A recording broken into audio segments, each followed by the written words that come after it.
So, not trying to rub it in or anything like that. I won't tell you what the temperature is out here today. But down there is, down there is where I was when the power came back on Wednesday.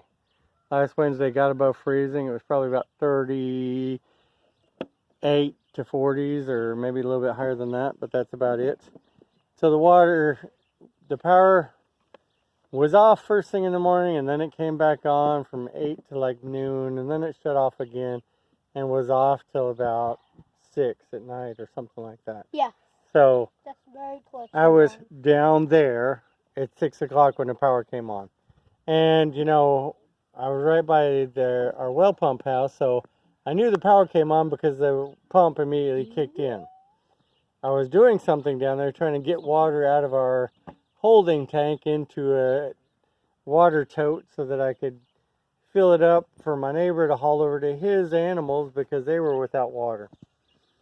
But I got that going, and then I thought, you know, I better hurry up and run up to the house and see that things are functional, or see if we have a leak somewhere. So I run up and I start checking. I check 4 of the spigots that are outside real quick, and they were all fine. And yeah, you're seeing something right here because somebody's trying to move my hand up and down. However, we obviously, I don't know, I might have gave you an indication that we had a little bit of a leak. So what happened was, you can let go. There's a tripper on the bottom. That's cracked right there too. That's got a crack in it. Holy so what we had is this pipe. I don't know if we will or not. I would like something bigger, but we're going to talk about that, right? Right. So we had pipe. The water was coming in this way, goes into an elbow there, and it goes in an elbow and goes up. And it follows inside of this tube so that could be insulated. It does have a water spigot on the outside of it. But, you know, some dude that made this lovely contraption, oh yeah, I won't admit to who did that or not. Maybe never insulated it. But, so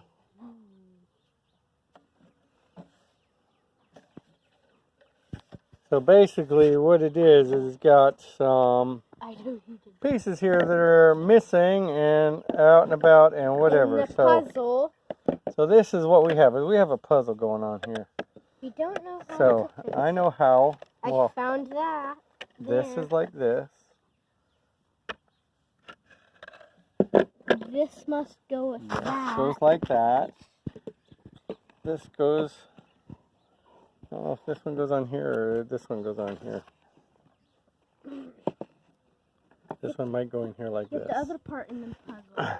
But the other part's still in that pipe because it broke off. So basically, here. Basically, water froze. Here. Because I don't have it opened up or not. That's probably why I will redo it and do it with thicker or bigger pipe just so that I can get more insulation in. But I need to bring water from outside the house up into the garage and go into the garage so I can add a water softener. We could look up in there, but that's not going to let us see if there's where it's broken up here. We have to really take it apart. You have to cut it off. And we don't really need to do that to explain this, right? Right. So what we will do is we will eliminate some of this and not have a water faucet coming out of it.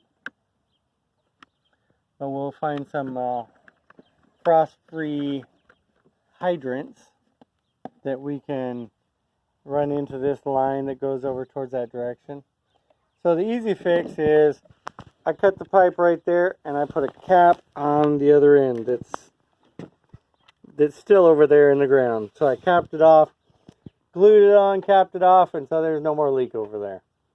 We had another couple of nights where it went below freezing again. And we had no other issues or no other problems, so we're okay for now. Do things need to be done better around here? Yes. Some of the things that, you know, I did that probably need to be redone? Possibly. Yeah. So some of the pipe, I mean, they say we have a 6-inch depth frost line. And so most of the time that's good. And that's why most of the stuff that I have is good. We were just real cold for too many days in a row. And so we needed a little bit further down. So everything that was underground was fine. This that came up above ground and was not insulated was where it This goes decided to break. together. So yes, that's how that goes together. But that whole piece of pipe, all the way up to here, broke and shredded. So all of that broke. And then this piece that went onto here, like this way, blew out both ends. And it blew out stuff that's down into here. I don't know how much is broken, if anything, from here down. But needless to say, with water shooting up this direction out, it was hitting this and coming in. So we've got some water that went into the garage. And what's out there is some storage. We've got some stuff in cardboard boxes. There's some stuff in plastic containers. So plastic containers, yeah, I'm not worried about that. Some of the cardboard boxes, we're going to have to figure out what we may or may not have to do. Ooh, there's a piece of pipe in there too. Wait, is that? Yep, that's a piece of broken pipe that fell down. So it broke a couple of times in there because there's a piece of pipe down in that pipe that I can see. If you really want to see, he wants to show you. See down inside there, there's, relax. There's a piece of pipe that's in between the two pipes in place. Yeah, it's stuck in there. So we'll have to, he's concerned that I need to take this apart and do it.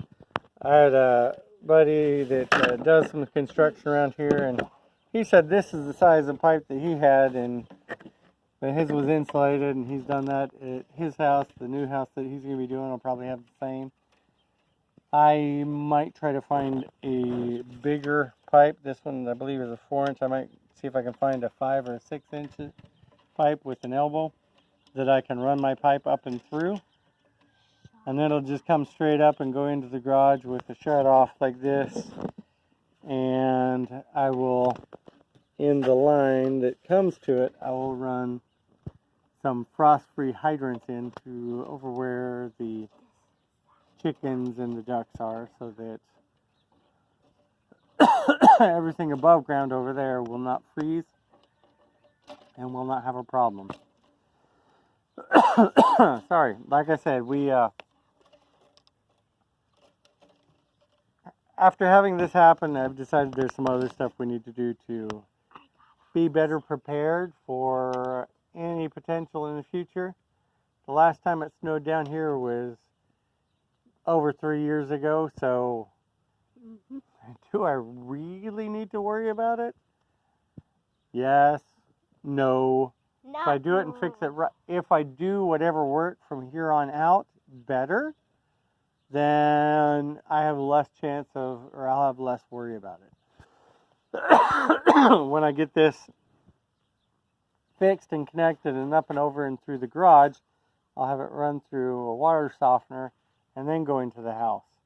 Once that's done, all of the stuff that's over by where the garden is can be set up so that I can drain it out, and it won't be, and it shouldn't be an issue with freezing over there, because we'll have it shut off.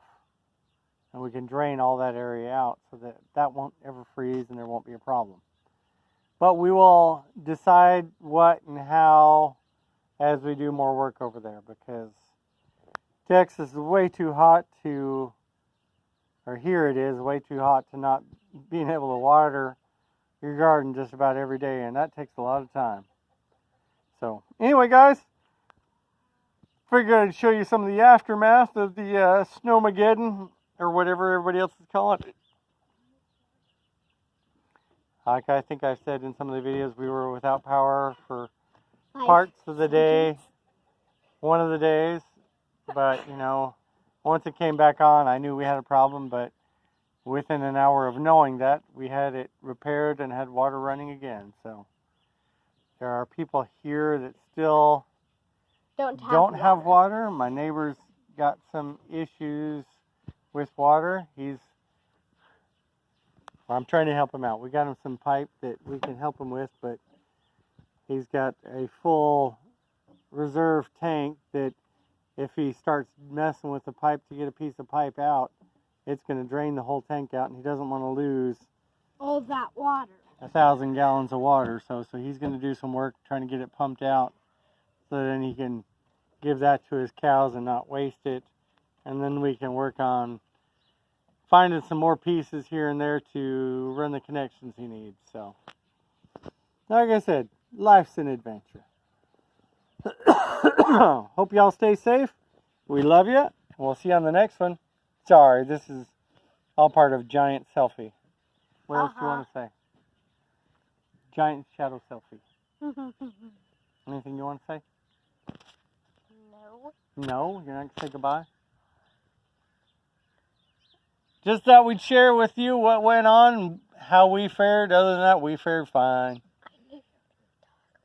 You knew I was going to talk more? I always can talk more. Do you not want me to talk more? What? When I say that, you always talk more. Well, then, say goodbye. You always talk. You can say goodbye. I say goodbye, too. Love you. See you. Bye. Stay safe out there. Love you. See you. Bye. You want to tell them a joke? Ha ha. Very funny. Tell them that you're excited about going back to school. After how many weeks of staying home? Really? We had to do 4 weeks of homeschooling.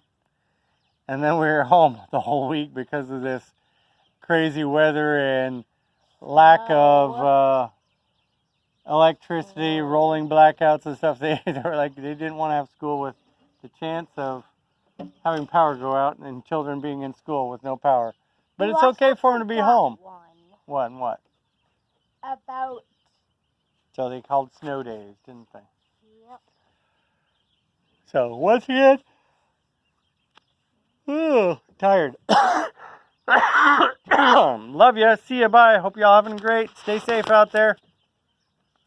And there goes my neighbor. You can see him in his tractor down there. He's going down to empty his well tank out so that we can maybe get some work done on it. He's able to find him some pipes, so hopefully we'll get him up and running before too long, but that's the fun of living out in the country or on a farm. Y'all stay safe out there, and we'll see you next one. Bye now.